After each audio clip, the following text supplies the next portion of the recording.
आज आपण बनवणार आहेत मोड आलेल्या मटकीची उसळ।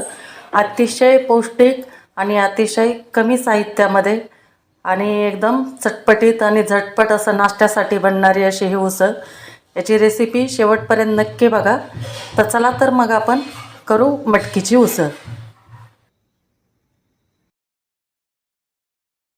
नमस्कार, कुकिंग मराठी तडका या यूट्यूब चॅनलमध्ये आपले सर्वांचे परत एकदा खूप खूप स्वागत आहे। आज आपण मटकीची एकदम साध्या पद्धतीने उसळ बनवणार आहेत। तर त्यासाठी ही मटकी मी घरी भिजू घातली होती, काल सकाळी टाकून दिवसभर ठेवली, नंतर रात्री पाण्यातून काढून आज सकाळी याला मोड आलेले आहेत अशा प्रकारे। तर आपण याची उसळ करून घेऊ। तर त्यासाठी साहित्य आहे, एक मोठा कांदा असा बारीक कट करून घेतलेला आहे, कोथिंबीर आहे, नंतर 4-5 लसणाच्या पाकळ्या असं जाडसर ठेचून घेतलेले आहेत, आणि कढीपत्ता आहे आणि हिरवी मिरची बारीक कट करून घेतलेली। आपण एवढ्याच साहित्यामध्ये उसळ बनवणार आहे। तर सर्वात अगोदर कढईमध्ये तेल टाकून घेते, 2 चमचे तेल टाकून घेणार आहे। तेल छान गरम होऊ द्यायचं।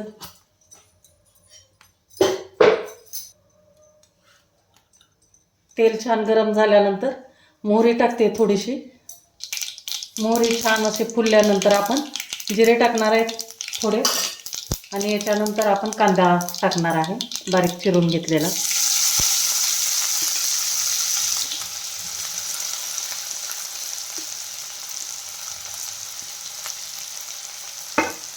आणि लगेच आपण कढीपत्ता पण टाकून घेणार।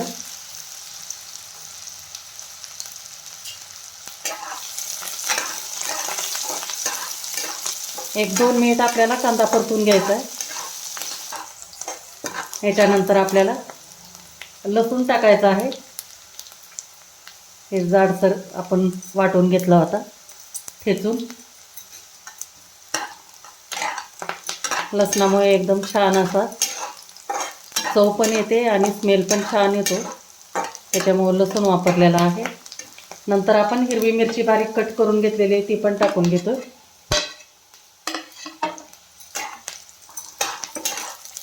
तिला पण 1 मिनिटभर आपल्याला छान परतून घ्यायचं आहे। आता हे आपली मिरची आणि कांदा छान एकदम फ्राय झालेला आहे। तर थोडीशी कोथिंबीर टाकणार आहे मी, बाकीची नंतर वरतून टाकायची। तिला पण चांगलं परतून घ्यायचं आणि हळद टाकायची आता थोडीशी।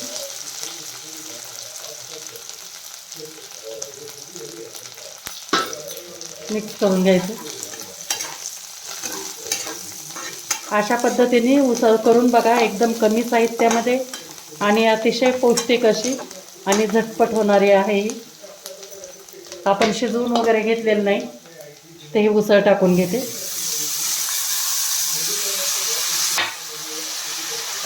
मिक्स करायचं छान,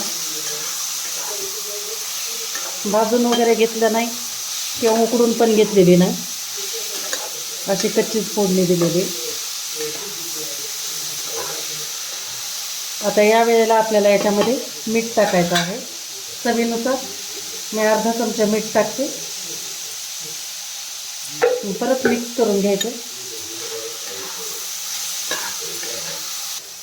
आणि आपल्याला याला मंद गॅसवर 5 मिनिट आपल्याला झाकून ठेवायचे, म्हणजे छान आपली उकडून निघेल उसळ।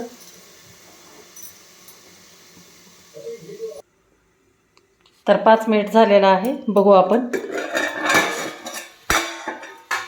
बघा छान एकदम अशी मटकी वाफाळून निघालेली आहे।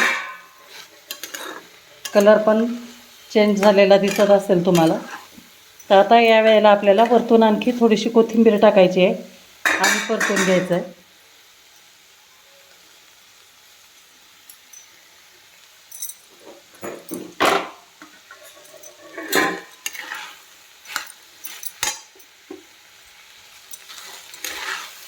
छान मिक्स करून घ्यायचं। एकदम सोपी आणि साधी, कमी साहित्यामध्ये, बिलकुल मसाल्याचा वापर नाही केलेली अशी ही मटकीची उसळ आहे। कशी वाटली तुम्हाला रेसिपी नक्की मला कमेंट करून सांगा, कारण मी तुमच्या कमेंटची वाट बघत असते। आणि प्लीज माझ्या चॅनलला आणखी तुम्ही सबस्क्राईब केलेलं नसेल तर सबस्क्राईब करा। तर काढून दाखवते तुम्हाला, गॅस बंद करते आता। तर हे आपली मटकीची उसळ गरमागरम एकदम वाफाळलेली तयार झालेली आहे. तर मैत्रिणींनो, कशी वाटली तुम्हाला माझी ही रेसिपी नक्की मला कमेंट करून सांगा. आणि व्हिडिओ आवडला असेल तर लाईक करा, शेअर करा आणि चॅनलला नवीन असाल तर सबस्क्राईब करा. आणि हो, ही मटकीची उसळ तुम्ही अशीच नाश्त्यासाठी वापरू शकता किंवा मग भाकरी पोळी भात वगैरे याच्यासोबत पण तुम्ही तोंडी लावण्यासाठी याचा उपयोग करू शकता. अतिशय पौष्टिक आणि अतिशय सोपी अशी ही रेसिपी आहे. थँक्यू.